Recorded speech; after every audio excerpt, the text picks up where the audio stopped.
Yohanes. Pada mulanya adalah Firman. Firman itu bersama-sama dengan Allah, dan Firman itu adalah Allah. Ia pada mulanya bersama-sama dengan Allah.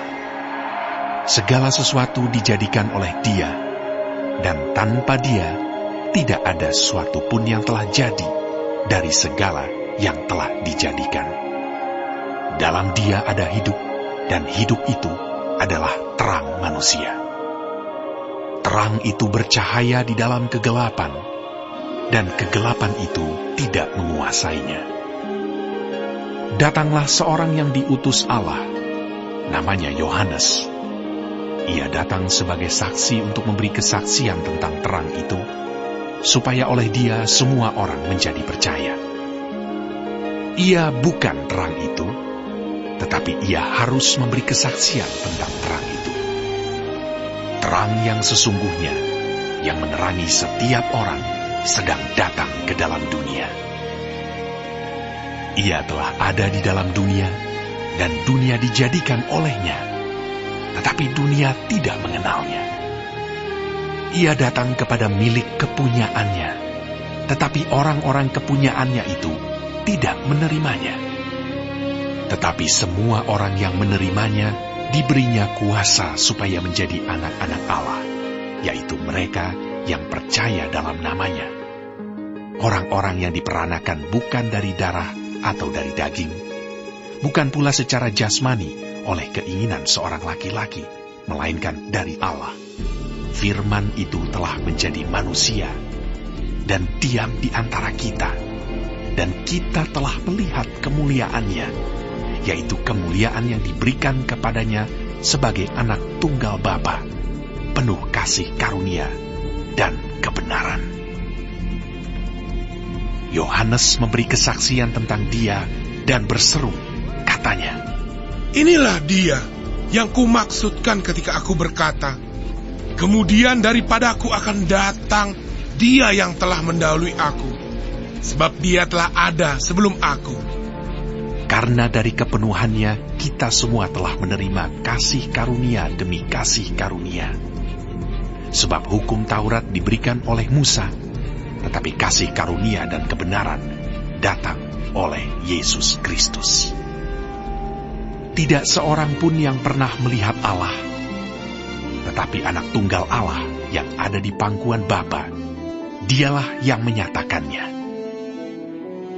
Dan inilah kesaksian Yohanes ketika orang Yahudi dari Yerusalem mengutus beberapa imam dan orang-orang Lewi kepadanya untuk menanyakan dia, "Siapakah engkau?"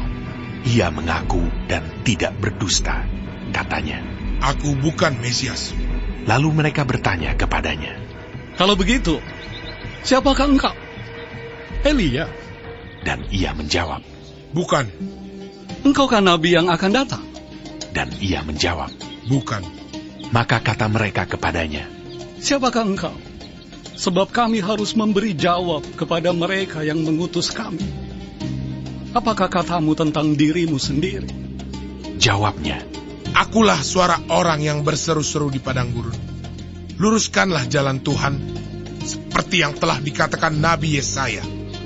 Dan di antara orang-orang yang diutus itu ada beberapa orang Farisi.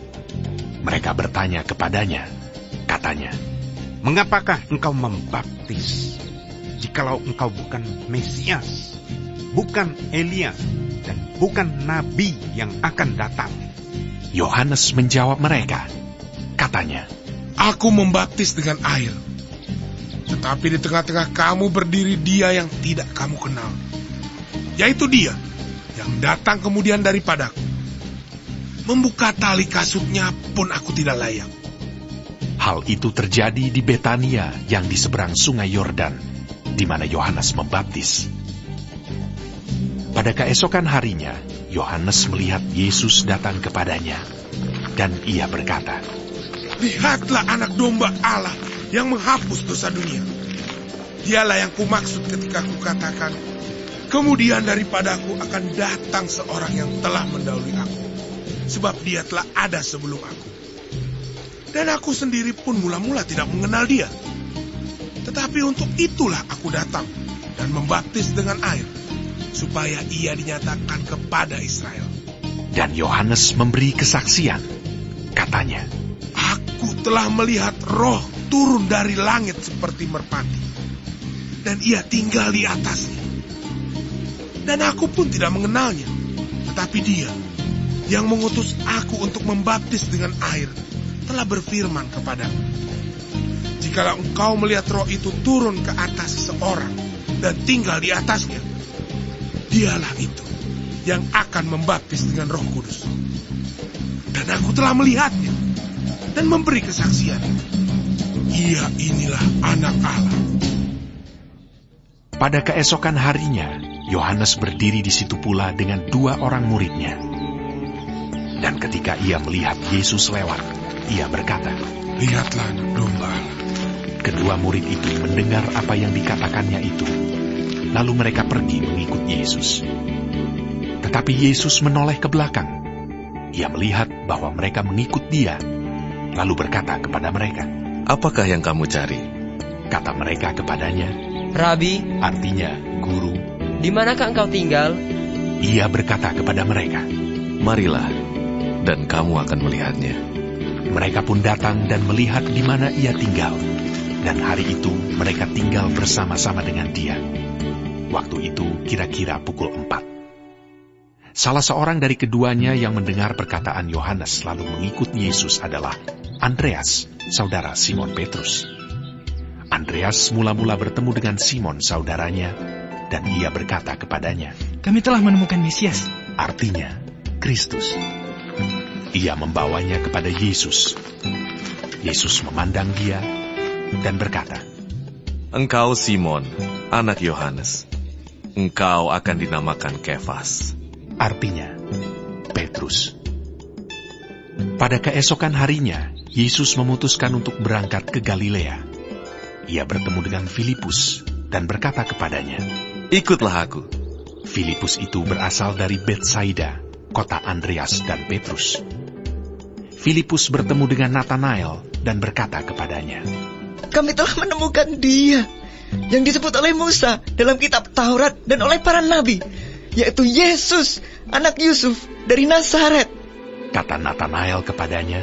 Mungkinkah sesuatu yang baik datang dari Nazaret? Kata Filipus kepadanya. Mari dan lihatlah.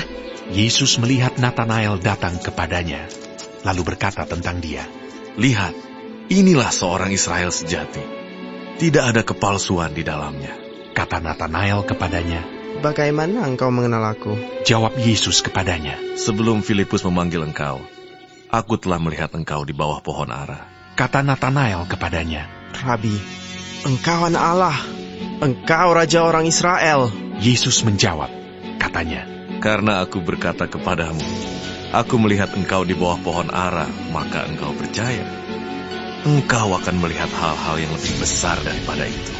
Lalu kata Yesus kepadanya, Aku berkata kepadamu, sesungguhnya engkau akan melihat langit terbuka dan malaikat-malaikat Allah turun, naik kepada Anak Manusia.